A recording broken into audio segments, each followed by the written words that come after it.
Welcome to the UK OCR Community Podcast, presented by Obstacle Racing Media. Each episode, we'll be talking to race directors, elite runners, weekend warriors, and frankly, anyone else from the UK OCR scene that will talk to us. Here is your host, Alan, aka Muddy Duck. Anywhere in Chicken Town. The bloody scene is bloody sad. The bloody news is bloody bad.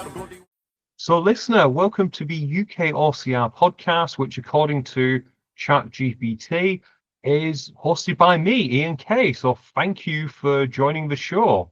Today, I am joined by allegedly the host of the fitness racing podcast, again, according to ChatGPT, Wil Chung. Firstly, Will, I guess we should pour one out for our poor departed colleague, Alan Moore. Well, you say poor departed colleague, but in a different universe, I was that major villain with that arc that killed off Alan to start the UK ACR and take over the world. So, yeah, RIP Alan, but it was my fault, everyone. Yeah. Again, we can't quite explain how it happened, but I'm here as the host. Will is apparently the host of Fitness Racing Podcast. Everything else will be the same. I wouldn't worry. If you have no clue what we're talking about, make sure to go and listen to Hybrid Fitness Media with Matt B. Davis and with myself for part one of the What Happened to Alan trilogy. And part two of the What Happened to Alan trilogy was actually on this past week's Swift Half. So make sure you go back and listen to that.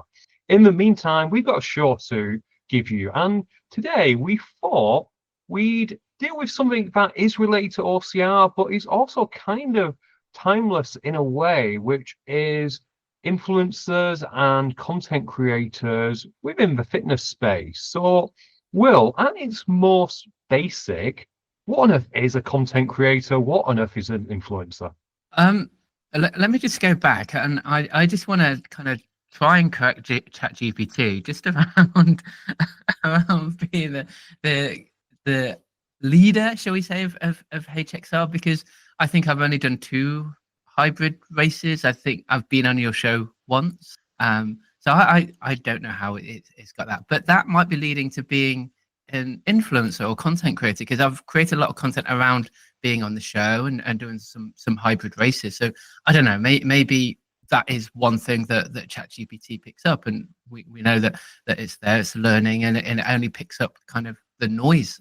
But going back to your question, what is a content creator? What is an influencer? I think one kind of is related to the other, but they're not the same thing. I don't think. You got content creators. I think I'm a content creator, really. Someone that basically has a phone, sometimes a gimbal, sometimes even a GoPro, that goes out and just captures stuff. In our case, it's races, OCR, and hybrid fitness. So that's the content creator, and then they'll put it on different social media platforms, whether that's X or kind of Blue Sky, Instagram, TikTok, YouTube, and then the influencer part comes, I think, just after that, when you start getting followers, not in your own friendship group, that people like to follow you and I guess watch along with the stuff that you're doing. And I think it's only then that you start to become influencer, in quotation. People know I love my quotation marks, but I think one leads to the other. They're not mutually exclusive, but they are related, but tenuously related. So taking a step back, and listener, I appreciate we're probably going to get people listening to this show who are not exactly in the OCR space or in the fitness space, but taking a little bit of a step back from what you just said, Will, are you saying that most people should set out to be content creators before becoming influencer? Is it that way round always? And again, this is just our opinion. That's where the thought I started with the saying people who will be listening to this outside the OCR and fitness racing space. This is just our opinions. We are not by any shapes or means experts in influencers or in content creation. We do a lot ourselves, but these are just opinions, but Will, in your opinion, content creator first and then influencer, or can people skip the content creation and just become an influencer? I don't know how you can influence people without having any form of content. Of course, maybe the very top athletes, whether that's kind of your John Albans or your Leon Kofed, or in kind of that are the best, that people will try and follow them, and whether that, because John very famously didn't have kind of social media, or didn't run his own social media for so long, and it was only kind of more recently that he started his runs and everything else.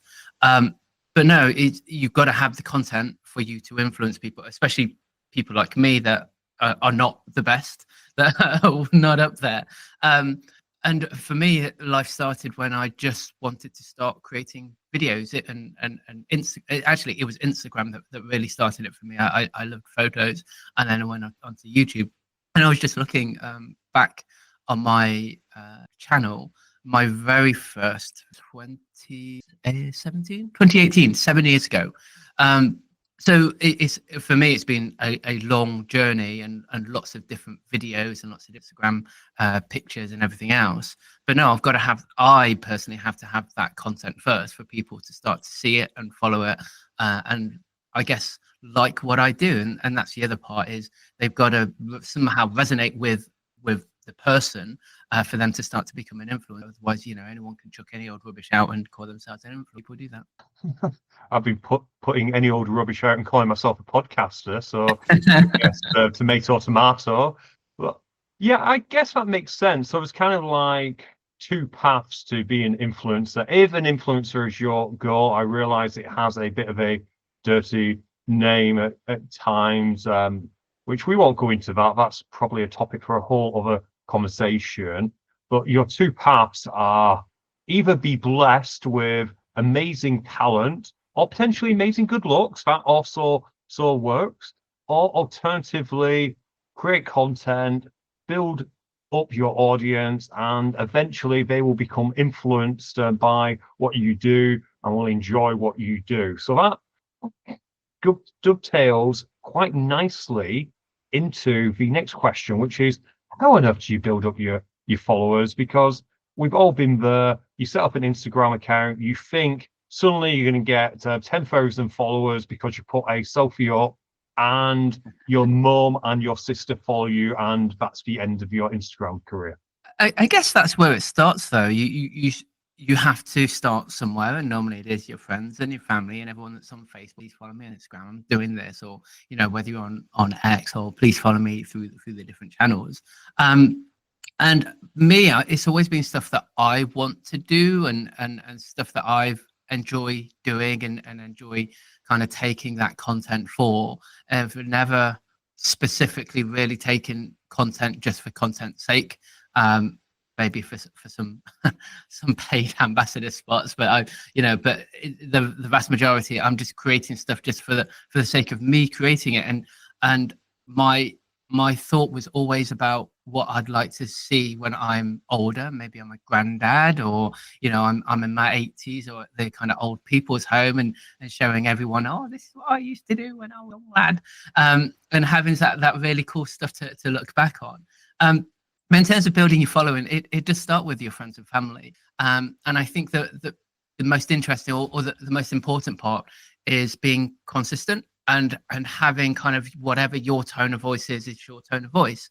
And as long as you are consistently doing that, whether for me, of course, it's running and Tough Mudder mostly, people will eventually find you and kind of eventually start to follow you, because they're also interested, not necessarily in my journey specifically, but they are interested in Tough Mudder, or they're interested in kind of running around Staffordshire and Cheshire, for example, or things like that. So yes, we do laugh, but it does start with friends and family, but kind of with your own personality on those different platforms, people will find you, and the right people will start to follow you, and that's really how it goes. I guess the most important thing is you should never buy followers. You see the algorithm and the platforms really hate that, and if you start to buy followers, it looks good, and it is a vanity metric, but the platforms know this, and actually won't serve you the real people in terms of you wanting to get kind of the proper influence, proper followers. So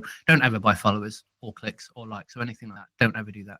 I think we've all seen those particular accounts which have 20 to 30 to 40,000 followers and maybe 5 likes on a post. And in fact, you can now hide the likes, but you can't hide real views. So if you check the reels and they've had a couple hundred real views on their most recent, they probably bought followers a little while ago, and those bots have now left them to be sold to other people.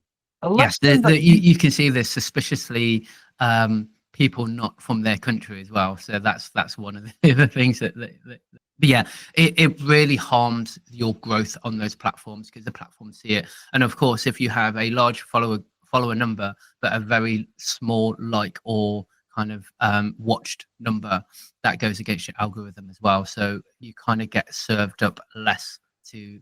Probably compare it to, I don't know, trying to compete in a swimming contest by doggy paddling, or learning to swim and never getting above doggy paddle, because initially you'll be fine. You'll probably move faster than anyone who's trying to master a stroke, because swimming can be hard. But eventually those people who take the time to learn the basics of swimming, they will just blow you out the water. And that's the same with social media. People who gradually grow will beat your number of likes with 20,000 followers than your 100,000 bot followers. Yeah, or you say doggy paddling, or using a little machine that's pulling you along, isn't it? So we talk about the algorithm, and the algorithm is the thing that everyone kind of talks about, and this is when kind of what's the most or what's the most important way of getting new followers is being shown up on other people's feeds without you without them following you.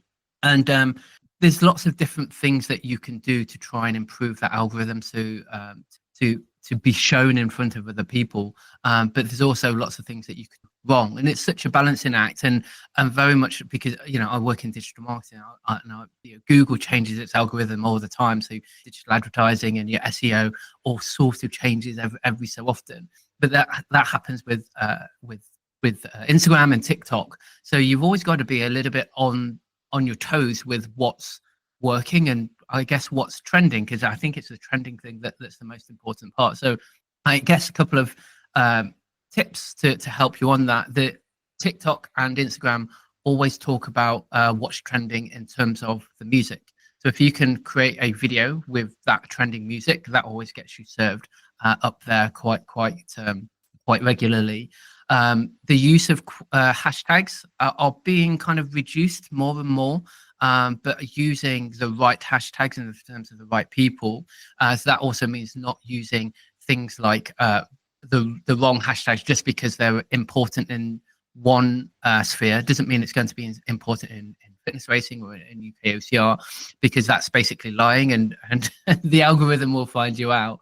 But it's also a balance of how many hashtags you use. It's kind of around about the 5 marks, which meet people again used to just cram their whole post with 20, 30, 40 hashtags.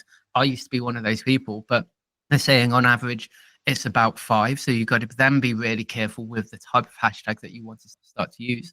But I think the most important is the consistency and posting on a regular basis, sometimes at the same sort of time. So whether it's every Sunday afternoon, I get to see loads of new YouTube videos on a Sunday because that's their release schedule. TikTok likes more regularity, so if you can start to post every day, that starts to push you up the algorithms. And I think Instagram is 3 or 4 times a week. I fell behind over the past couple of months with all of these, and I need to get back on the bandwagon with starting to create some videos.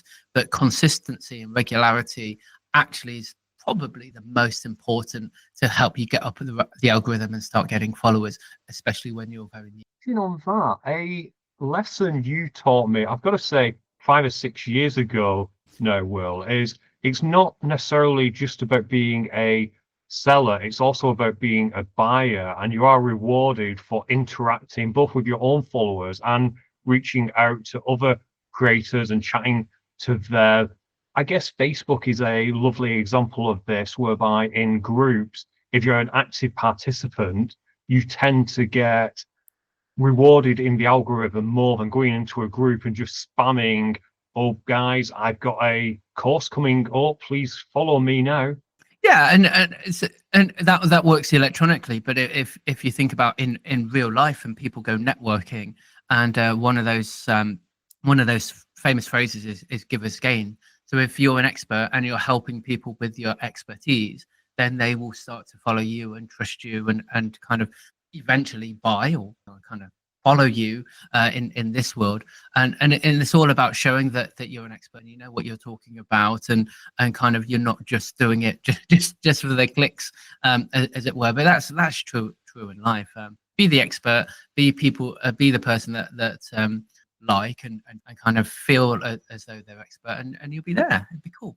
And I have to say, it also has to be genuine. You shouldn't be doing this falsely. I am very active in the High Rocks groups because I like it. I like helping people. I also do it in the OCR groups. When questions are asked, particularly by newbies, I like helping them because my perhaps old-fashioned view is if they have an enjoyable experience, they will keep doing OCR, they'll keep doing High Rocks, they'll keep doing fitness racing. And that means, selfishly, I guess, this event will be around a lot longer because there's more people there. I don't do it thinking, oh God, they might follow me on Instagram. Yeah, again, that's what it's all about, isn't it? Just be there, be genuine, and people will follow you because of your personality, and that's the real genuine follows that you're after, not just because it's trend or because they think you're somebody else or something else. Because it's not only the number of follows, it's then the activity within those followers and likes, and as you mentioned, whether that people are commenting and you're commenting back, commenting on other people's posts and everything else. That's what makes a good creator / influencer. So what kind of content works? And again, I appreciate we could do a whole series on this, Will, but in your opinion, particularly in the OCR and the fitness space, so we'll scale it back a little, what kind of content should people be putting out there? You mentioned earlier about trends, but does following trend always work?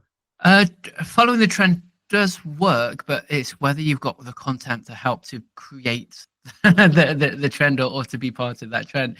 It's a funny one because I've fallen into kind of being that Tough Mudder influencer, and if you look at my YouTube feed is actually I guess really testament to what works and what doesn't work. So I'm on YouTube, I'm known for Tough Mudder. And if you look at all of the more later videos, you see they get hundreds, thousands, sometimes if I'm lucky, tens of thousands of views on the main YouTube video, and they're normally kind of 10 minutes going through the course, every single obstacle, kind of start, finish, and kind of the excitement and everything else. And they work really well because people like to see the obstacles. So Tough Mudder gets thousands and thousands of new people every year. So, when they've signed up for Tough Mudder London South, what's the first thing that people do, especially if they're new? They will go and search Tough Mudder London South. And more often than not, my videos will come up. And then they get to see the video, they'll get to see the obstacles and go, okay, and either look to learn to train for them or kind of go, shit, I'm never going to do that, or whatever, whatever the thoughts or feelings are. So the Tough Mudder videos do very well. But I was looking back at some of the old videos. So, here we go. Hyperlapse Frankfurt airport landing. I love airports, and I'm a bit of an av geek, really. It gets 16 views 6 years ago.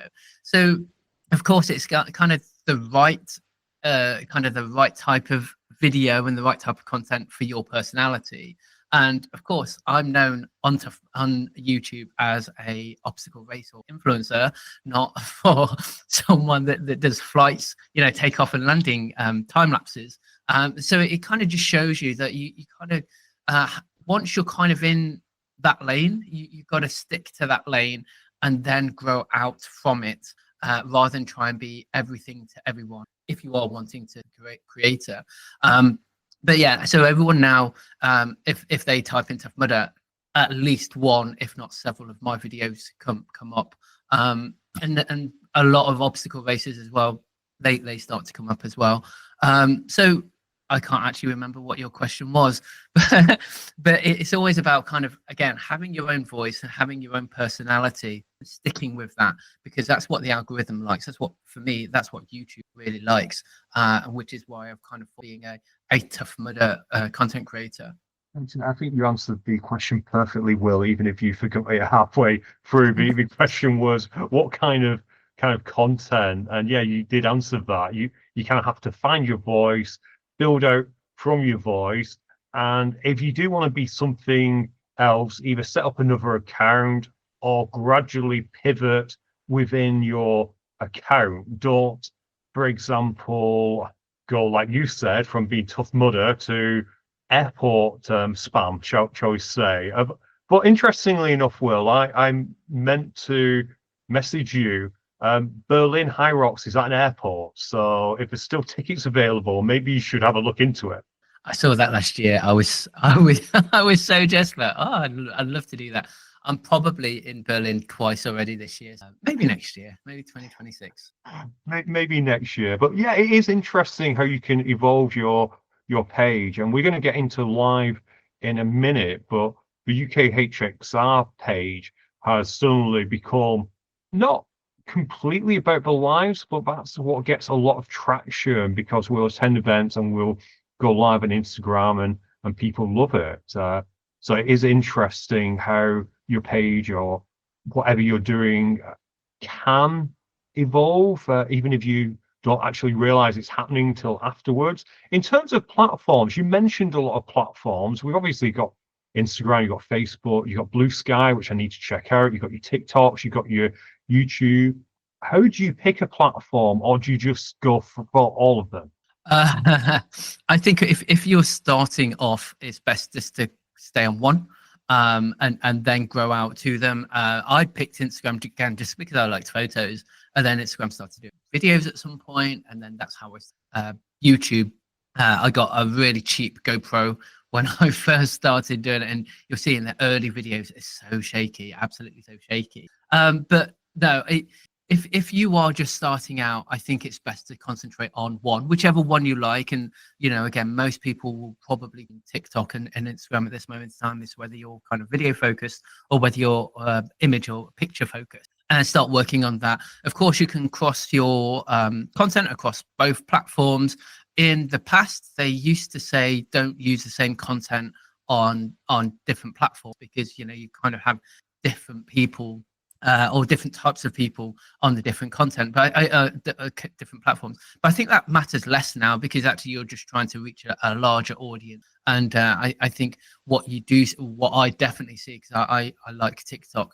I see a lot of TikTok or YouTube videos split up into 6 or 7 parts and stuck onto TikTok, in kind of 1 minute short videos. And that seems to be working for people. And again, you're then getting followers across both of those platforms. But stick to one if you're starting off, and really start to try and work on that, and kind of get it moving at least before trying another one. Because again, you might try Instagram, and for whatever reason it's not working for you, and it's just not getting the traction. So it might be then, oh, okay, let me try stuff on TikTok and see how that goes. For me, I started TikTok only about 6 months ago, and it's going okay. I need to do some proper work on it, but my Instagram still works quite nice. I'm trying to crack TikTok now. I'm not really getting that from getting a couple of thousand views each time, which I think is quite to the low end, I think, for new people anyway. So yeah, stick to one, try and get that moving, try and get traction, and then start to grow out from there. Don't do 4 platforms all at the beginning, because it will just blow your mind. It's feeling better. I think my highest rating TikTok video's got about 127 views. I still can't figure that out, but I've always been an audio and a picture type guy. I probably need to find another picture type social media out there. I'll probably check out Blue Sky, or I think there's a few others which are currently in development. But let's talk about the algorithm, and more importantly, the getting lost in the algorithm. What happens when a post or content bombs? Because I know it can impact you mentally. But what should you do after that happens? Um, Very interesting question. And what would I do? I'd kind of shake it off and go on to the next one. And honestly, I think if it only happens once or twice, it is kind of trying to take any learns from it. Did you post at a slightly different time? Was the image quality as good or as bad? With too many hashtags or anything like that? But actually, if it only happens once or twice, I wouldn't worry about it too much. It's if it starts to happen on a regular basis, then there's definitely something. And then you do have to then start to look at the different things or the themes that you've done for it to start to go down. But again, usually it's either spam or you're spamming, as in your hashtags, or you're not posting at the right time or posting inconsistently. What's really important, if people don't have this, and if you are wanting to be an influencer or content creator, then you should change your at least your Instagram profile to the business profile, because it gives you a lot more analytics and dashboards in terms of the follower count, when people are following, how old your followers are, where they're following from, and this sort of thing, which helps you understand, well, okay, I'm getting mostly, people, for me, mostly people in the UK, male, as you would expect. And I think it's 25 and 40 or something like that. And the most active between 6 and 9 on Monday to Friday. So generally I won't post on a weekend. And if I do post, it's normally between 6 and 9, because that's generally when people get home from work to chill out. So it's understanding and having those tools and the analytics around to help you understand what is actually going on in the background, for you to try and reverse whatever this thing, the bombing is happening. But if it happens once or twice, don't worry about it. If it's continually happening, you need to understand what theme or what trend you've been doing to try and reverse that. I think that's good advice. And personally, some of our posts are bomb. Internally, I joke that when my posts are bombing, it's because I've not done a video lately. Again, I love doing pictures when it comes to Instagram, and I appreciate that Instagram is at the moment all about the reels. So I'll put up a hastily put together reel, and what do you know? Suddenly I'm back on Instagram's good list. I also know that certain posts naturally don't attract as much attention. I wouldn't say they bomb, but any posts which are advertising the podcast, which we do put out there still, just to remind, they tend to not get as many likes, but may get interaction. And someone explained that to me as, you're not going to high five a billboard, which I think is a great way of looking at it, to be fair. When it comes to content, is there ever too much? I know we briefly tackled this earlier when you were talking about the best amount of content on each of the platforms, but is there ever a chance of being overexposed, shall we say? The shorter answer is no. I think, again, you go back to regularity and consistency. That's the most important. So, if you just spam Instagram for the whole day and then do nothing for the next week, that's the wrong thing to do. Hold your posts back and spread it over the week until you get new content is the best advice to give. But is there ever too much? The longer answer is also then yes, because then, it depends where you're posting it. Again, I'm talking specifically about Instagram here, but you do have your stories, so you can post as much as you want on your, and that will start to gain traction for your posts and your reels. So you post every couple of minutes if you really want to. I don't think you should, but if you really want to, then so no, there isn't ever too much, depending on where you're putting it, and then you're around that.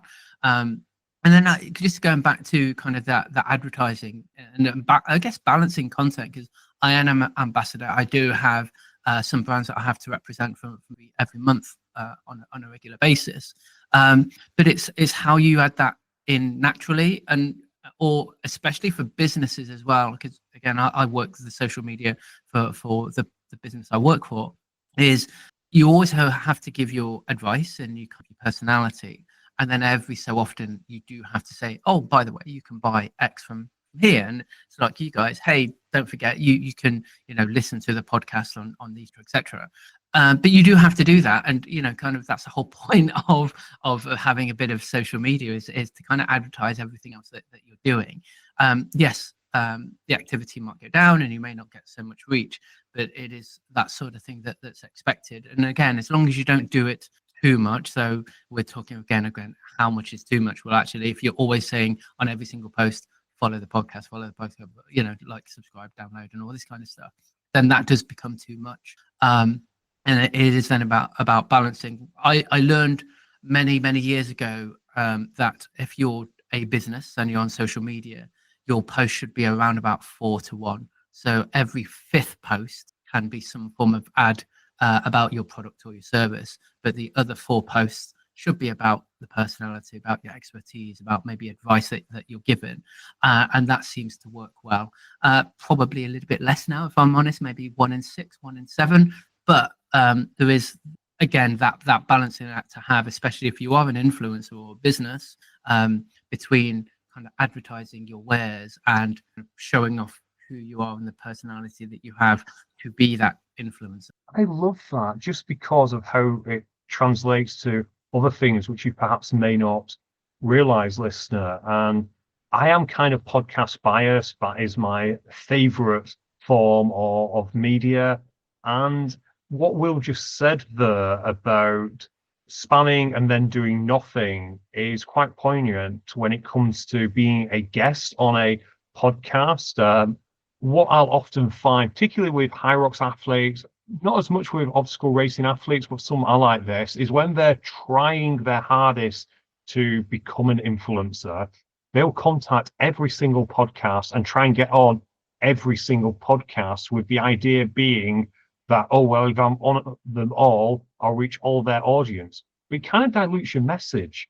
So what I tend to do, and this is no secret, me and some of the larger podcasts in fitness racing space, we do chat to each other about guests, and we try to space out when people will be on. Obviously, if you've just done something magnificent like winning the World Championships, you may end up on 4 or 5 within a very short space. But if you're just getting into the space, there's actually nothing worse than reaching out to all podcasts, being on them all 1 week or over a couple of weeks, because unless you then do something else, you're not going to get an invite back to them, and people will forget about you. Absolutely. And it's just going to that spam and speak to them, of course, and try and be on those shows, but spread it out, unless, of course, you need that time to get people to sign up. What's interesting, Ian, you would so everything that I do is recorded, and so go to Tough Mudder, give me about a week, and that video is up, or whatever the races are going to be. So I've always done recorded stuff, and I've always enjoyed doing it that way. But you was talking earlier about HXR and actually almost being known for being live. So what's the difference there? What I guess, what are the nuances of having kind of live recordings and being at those events, rather than me kind of being able to kind of have 5 hours worth of recording and then just cut it right down to 10 minutes and kind of showing the best stuff? Well, I probably should give credit to Emma Waring for this, because going live was completely an accident. We happened to be at the Deca Cup in Madrid in 2023, and Deca wasn't going to publish that anywhere, and it was a big deal. So she said, did you fancy going live for it? I got okay internet. The Wi-Fi was fairly okay, providing I kept away from the speakers. And that's how we went live, and people liked that. And from there, we then had an occasion where I think Hunter McIntyre was trying to set the world record. And back then, various High Rocks events were going live themselves. So High Rocks would go live. So we saw it in America, we saw it in Australia. We didn't really see it in the UK. And High Rocks decided quite fairly that if they're ever going to go live, they want it to be YouTube quality. They want it to be a big event. And they're also concerned that if you're not bringing in people to do the YouTube, existing staff then have to do the live, and that's taking them away from perhaps making the experience for the 99% good, just to follow the 1% round. Far better to follow the 1% round with a camera, and then you can do what you do, Will, make a highlight reel afterwards. So because they weren't going to follow around Hunter's World record attempt. Again, I use my gimbal or selfie stick, I believe, for the round, and people loved it. And since that point, it's always been a case of if I'm at an event where there's a story to tell, I will go live. An advantage of it, of course, is I am terrible at video editing. So going live, it happens how it does. I can't take back anything I say, because again, sometimes, listener, I say stuff I do regret, or I'll pause too much, or I'll pause at an inopportune moment because something distracts me. But because it's going out live, and because it's amateur, people are a lot more forgiving than if I recorded it. And yeah, I enjoy it. It happened by complete accident, but I do enjoy it, Will. Getting back to what I just said, the telling the story thing is so important. Who hasn't switched on an Instagram live and wondered what on earth was going on? Absolutely. And that's why it's important. If you're going to High Rocks for any reason, you want to go live, tell a story. It doesn't necessarily have to be the best race. There has to be a story there.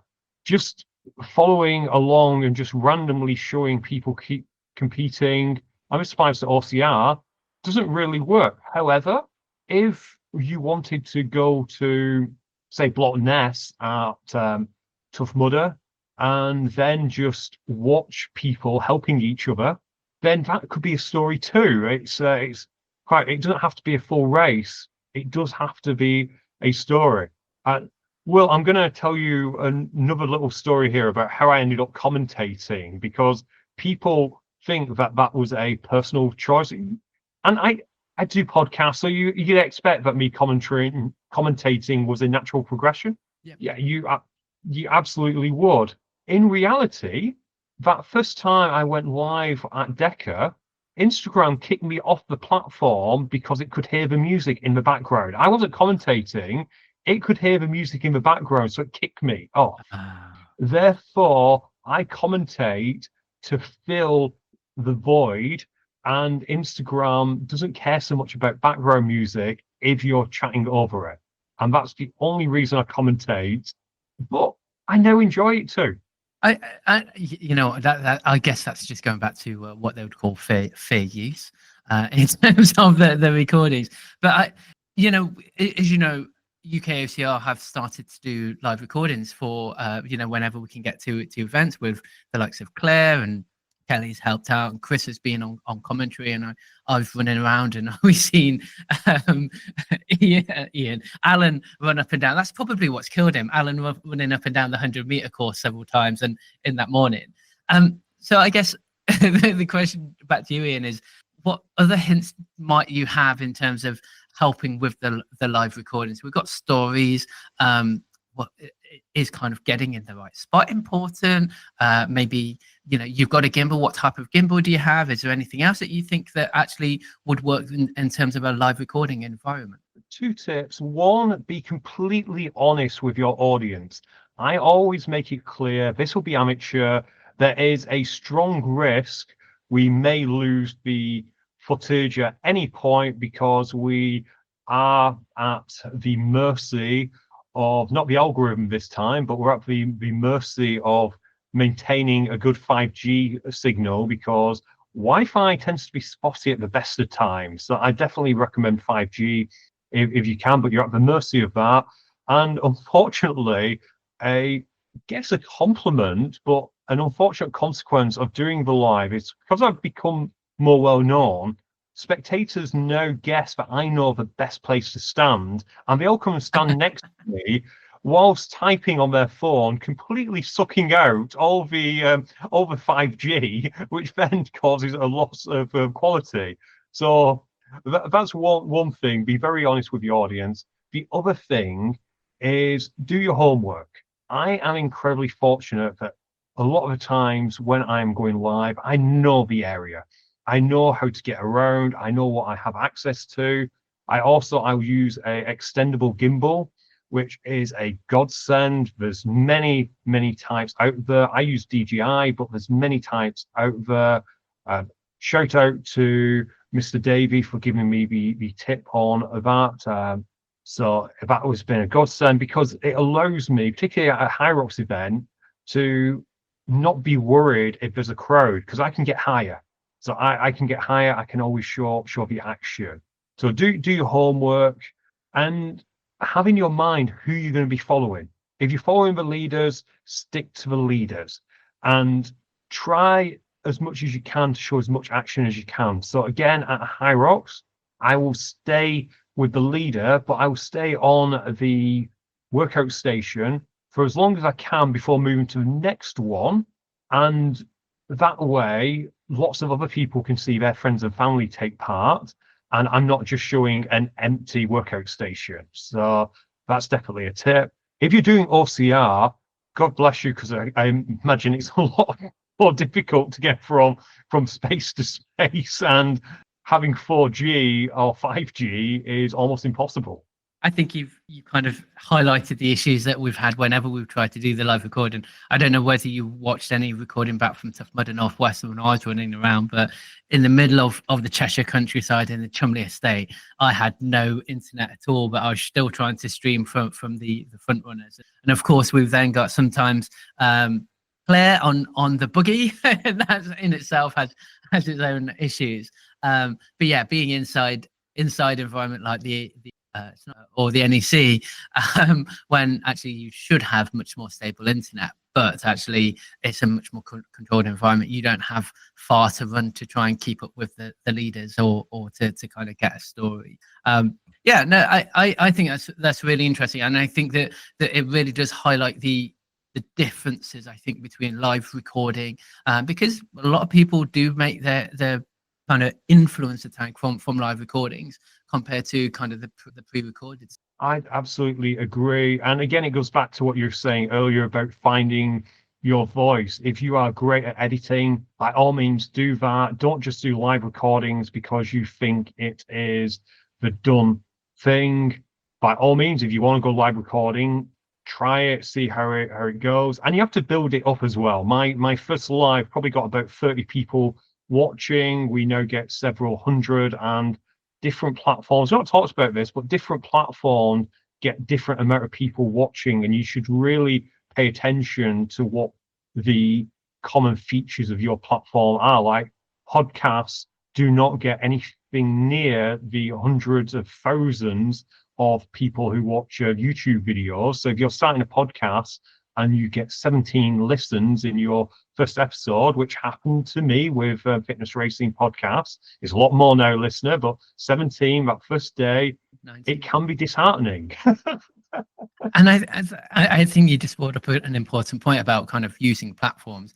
Actually, podcasting and YouTube are probably complement each other and can go hand in hand. So actually, you guys don't do this as often as you should, but or your podcast, especially because, especially when we record it, we always record on Google Meet or Zoom or whatever. So there's a video going on.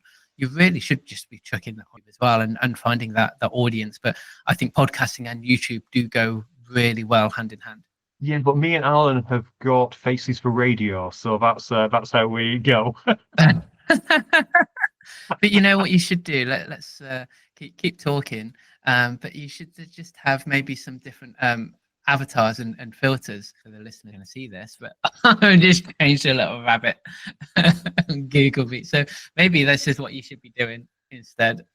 Absolutely right. Let's step away from that. Let's talk about brands, because I am conscious that we're about 45 minutes into the show. I want to try and wrap it up with a tight an hour, but I suspect we'll go over that. But you have represented a lot of brands, Will. So how do you become a brand ambassador, and what tips would you give, particularly to new people out there? The first thing is about having your own personality and having your own voice. That's the most important that you should have. The number of followers doesn't always matter either, in terms of what you've got, but you need to have some form of for brands to kind of take note. I've had 3 brands that I've been representing almost the whole entire kind of my creator life. So 361 Europe, which is a niche and bespoke sports apparel brand. Tough Mudder, of course, because I'd still be doing this kind of stuff even if I'm ambassador, and Eneta, who have been insoles, and they supported UKOCR many years ago, and that's how I got in touch with those. But I think for me, what's been the most important, I've been representing and being a brand ambassador for them for 6 years, 5 or 6 years now, for each of those. So for me, it's about the consistency, and people know that I'm a Tough Mudder ambassador, or I work with 360 or whatever. There are brands that kind of reach out to me from time to time, and I might do something, and the vast majority, like 95% of the time, I've said no. Probably even 99%, I've just said no, either because it's a brand, or it might be another race, or it's just some free stuff that they want to give me and kind of use a code, but I've never really. So how do you become a brand ambassador? Again, you've got to have that personality and that voice for the brand that wants to work with you, and it has to align, and that's why I've just mentioned I've said no to so many, because I don't think it really fits with what I want to do. And then so there's three routes, I guess, to working with a brand, and I think I've done actually. The first thing is that sometimes they will put something on Instagram or YouTube or whatever and say, hey, we're looking for ambassadors, you can apply here. A6 do that, so A6 front runners, that's one that does it, and I know Voom have, I think, very recently done it, because I've just seen loads of posts on my Instagram feed about a new, kind of, I'm a new Voom ambassador.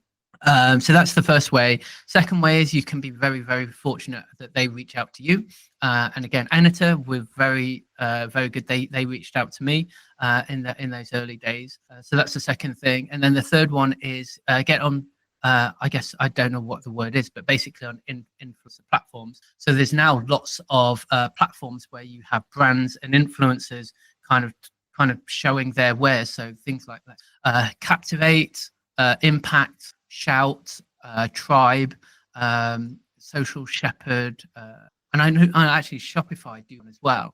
But basically, you as a wannabe influencer will put kind of your platforms up there and about yourself, and maybe a few photos, and then brands or through their agencies will start to look through those, because maybe they type in sports, running, or whatever, and you're maybe one of the few that will come up, and then they'll get through you that way. So being on a platform like that actually is really helpful. I've not been on any of those because I'm not really all that interested in working with many other brands anyway.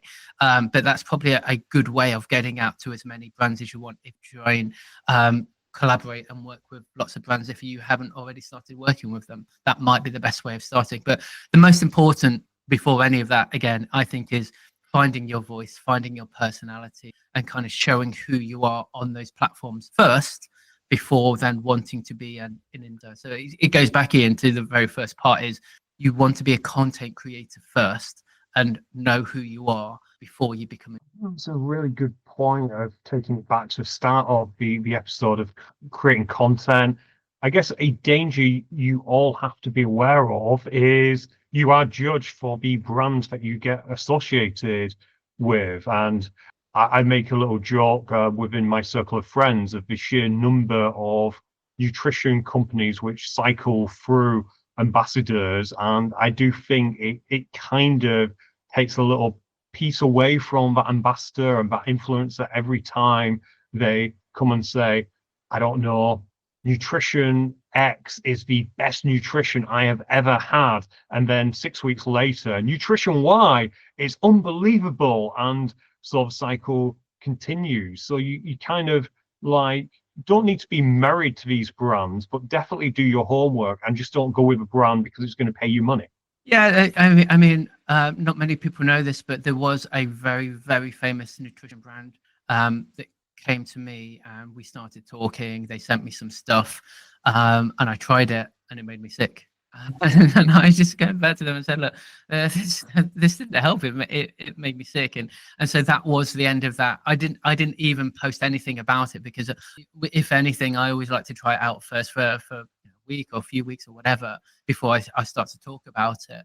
And that was the end of that relationship. But it would have been really good for me, really good for the pocket, I think. But it's something that has to fit with you and your lifestyle, and you've got to be kind of be able to use it as well, which is also really important, and be shown to be using it rather than just having it on photos. I think, people ask me about the Inner to insoles, and I just get all my shoes out and go, yeah, look, I've got them all. I've even got a pair of my wellies just because they're so comfortable. But it's kind of not living and breathing, but actually being faithful to the brand that you're working with, and kind of using them, or being part of it without it having to be shown on photos or videos that you're using it. It's always be true to who you are. Really, really good point there. And of course, as often happens, the opposite can be true. If your goal is just to make as much money as possible, you could do exactly what Wil didn't and just take the money and run and cycle through brands, but your longevity will probably take a little bit of a hit. But heck, you might be laughing all the way to bank. Me and Wil might be doing this wrong. Yeah. Right, let's segue there into the ambassador paradox, as I've dubbed it. And this is the paradox that not necessarily the best racer will get the best deals. And we see this it's a time-honored thing, isn't it? It's existed in marathon runners to OCR athletes, now to Hyrox athletes. And honestly, Wil, any ideas on why this happens? Okay, so here is my thought about this. There's two thoughts, but here is my main thought. You call it the ambassador paradox. I will call it Anna Kournikova paradox. And I think that basically says it all, is it not? So sometimes it's about looking good, and kind of having the right photos, having the right content, possibly, having your own podcast, and being able to have that personality. And actually, when it advertising and being a brand ambassador, personality wins more than being good. If I'm perfectly honest, I am not the best OCR. I'm very average at OCR, shall we say. I'm very average at running, but I think my personality comes across in my photos and my videos, which is why I've been able to get some brands and continue to work with brands and with new brands. And I think that's what it's about. You could be the best, but actually, if you are the best, sometimes maybe you're just training so hard, and you've always been training, maybe right from a very, very young age on whatever this is. It doesn't have to be hybrid racing, it doesn't have to be OCR, but because that's all that's all you know. And so sometimes those people that had a bit more life experience and is able to talk on camera or on the microphone, or take some good pictures, or have someone to take good pictures for them, that's actually what advertising is all about, and kind of showing the best of what that brand can be. So I know was going to say that this is quite controversial, but I really don't think it is. It's sometimes it is just having the right personality to go with the right brand, and that's why they get and not the guys that maybe at the I think that's a fair comment, and it also goes back to this idea of having to build up initially. Just going on Instagram or TikTok, you will not instantly get so many followers just by existing, and just being a good athlete doesn't necessarily mean that people should follow themselves to give you endorsement deals. It certainly makes it easier because brands like to be associated with the top athletes. And you are absolutely right there, Wil. Getting back to me and Alan, we joke about the show a lot, RIP Alan again, but we joke on the show a lot that we're very good to some degree at creating content because we enjoy it, but neither me nor Alan are natural salespersons, and therefore that's why perhaps we don't monetize it as much as we perhaps should, which in itself is not a bad thing, because I wouldn't like to do the case of chasing money for the sake of money. So that's not a bad thing, but I can definitely feel sorry for someone who wins everything, and meanwhile someone who's in mid-place isn't, but is getting all the deals. But you are right, Wil. I guess if you want the deals, learn marketing, because that's just a skill as valuable as being able to throw 100 wall balls or do 100 meters of monkey bars. Yeah, I think if you know, I've worked in marketing all my life, so I've worked in advertising, I've worked with influencers, I've worked with different brands to try and work out the best deals with them. And sometimes, if we speak, let's just talk about UK athletes in general. You can have the best ones, but maybe they just don't have the personality, and therefore they turn up at events and they just have yes or no answers. So everyone's going away a little bit less satisfied, or they get an autograph or a selfie because they work with the number one. But actually, when it comes to renting the brand and it's just yes or no answers, or they don't really know much about that brand, then that's not good for the brand. Where you might have someone that's a bit lower down, again, you get the selfies, you get the influence, but they may have a bit more personality and a bit more smiley and a bit more chatty, and so that talking about the brand becomes much more natural for them, and therefore that's really what you want. Again, it's all about that natural going through it. But also, I guess what's really important, especially for UK athletes, is they don't get very well. Generally, I think the top athletes from UK athletics get around about £40,000 a year, and then they need to get their brand deals. And again, the top athletes will get it. That's fine. Number one, of course, Puma or Nike or Adidas or whoever will want to sponsor them. But I learned, I think it was last year, the numbers may change there or thereabouts, and also always going to be in and around.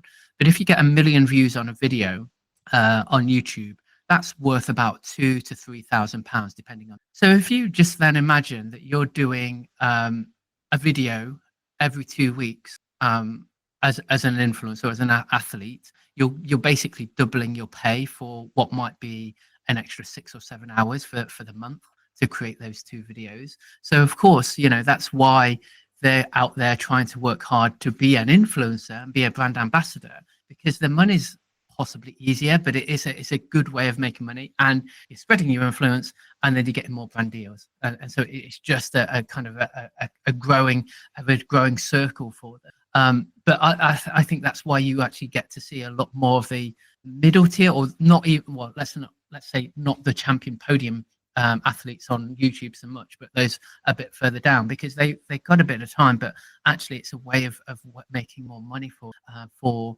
only a few hours extra work. All makes perfect sense to me. So I'll be working really hard now on getting my YouTube views up. No, I probably won't listen. Right, about to wrap it up, but let's do a little bit of a quick fire section in terms of the dangers of creation. There are 3 particular ones that I've highlighted, and then we'll have our closing thoughts. But a massive one to me, and this always terrifies me, is having the wrong kind of influencer. For example, giving coaching advice and you're not a qualified coach. This terrifies me, Will. Any thoughts? Absolutely terrifies me too. And I will go back to being your own voice, your own personality. So if you're not a coach, don't give coaching advice. People ask me about particular things. I'll say, well, this is what my coach says to me, but you've got to have a look. I think if you are following people, don't just take the advice of one person. I'm sure if you're following one running coach, and my running coach is Gary House, and if you don't follow him on Instagram, you really should.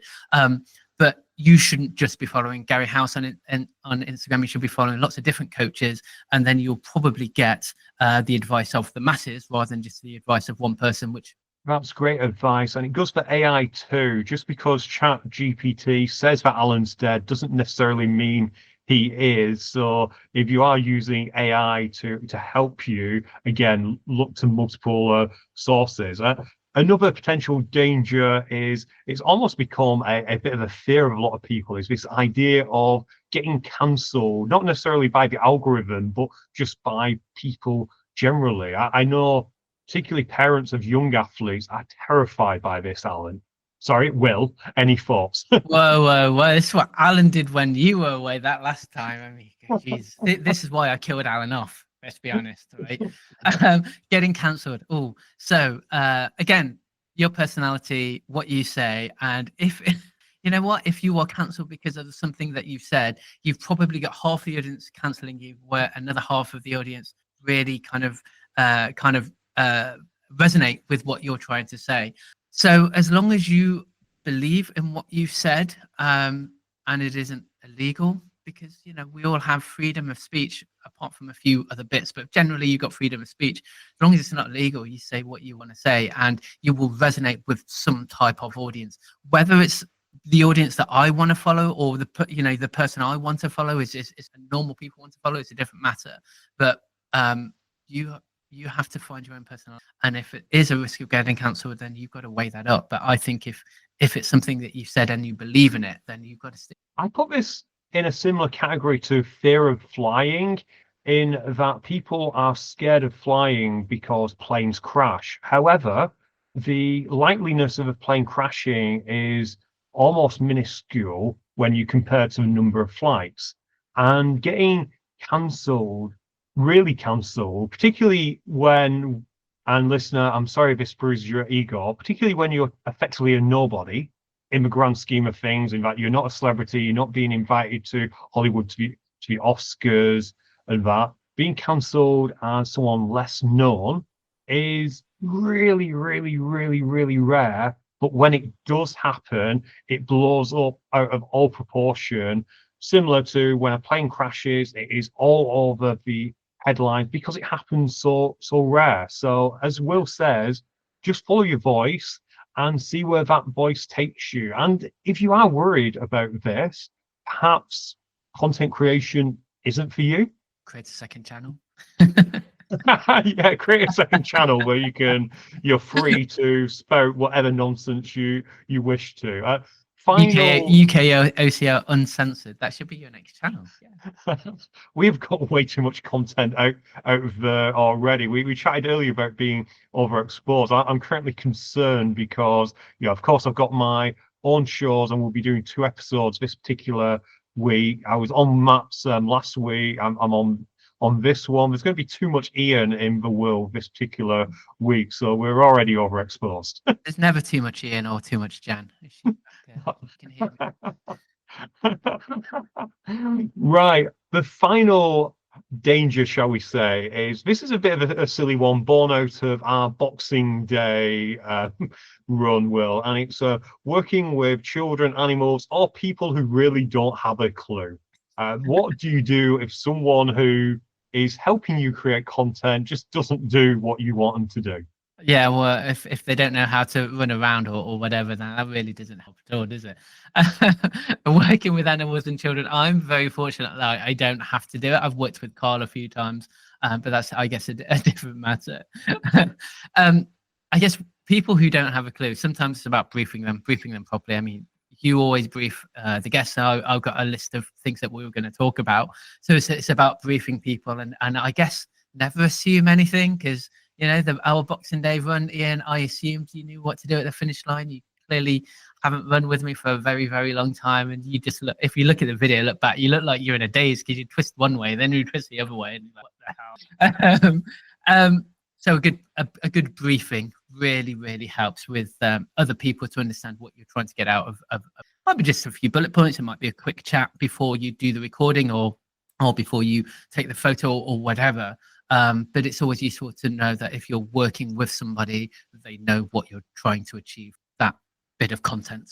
Listener, to fill you in on what actually happened on Boxing Day, with all of Will's running videos, he has a habit of he will backwards walk, backwards run into the finish line. So as we were getting closer to the finish line, bear in mind that I was exhausted at this point. Will had gone for a jog. I was exhausted.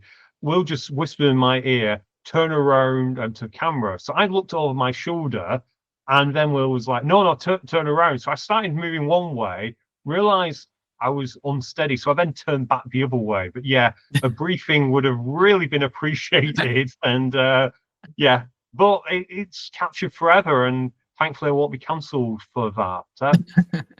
Well, let's move to wrap it up. I've got some thoughts I'll say, and then I want to give you the last word on this. My big takeaways from the show is, one, find your voice and follow that voice wherever it takes you, maybe to glory, maybe to having something you can tell the grandkids about.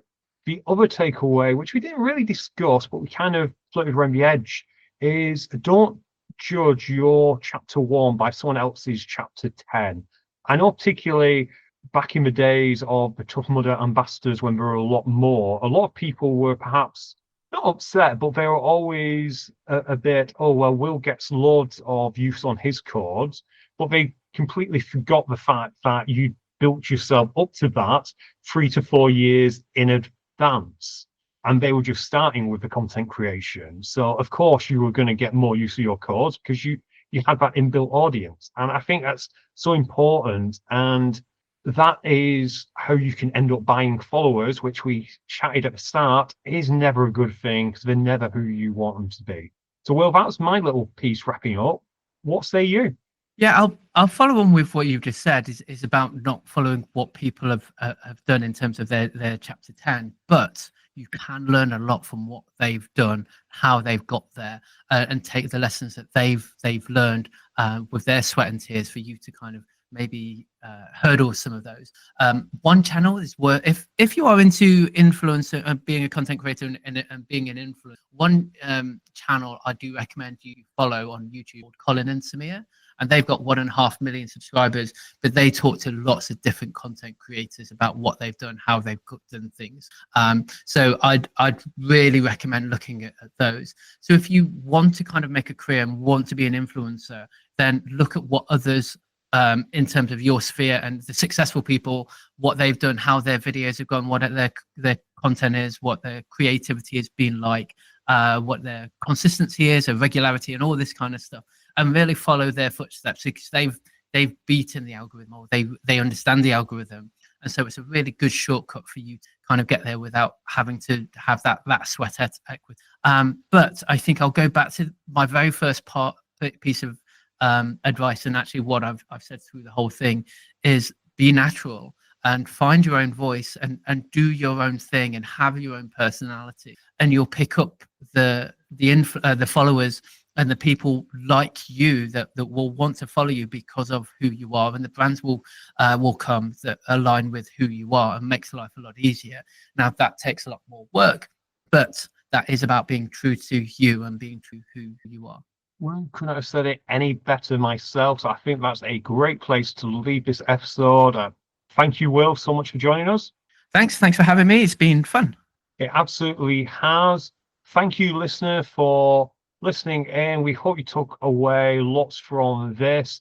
If you want to reach out to Will and you don't already know how to, he is on Instagram at will.i.can.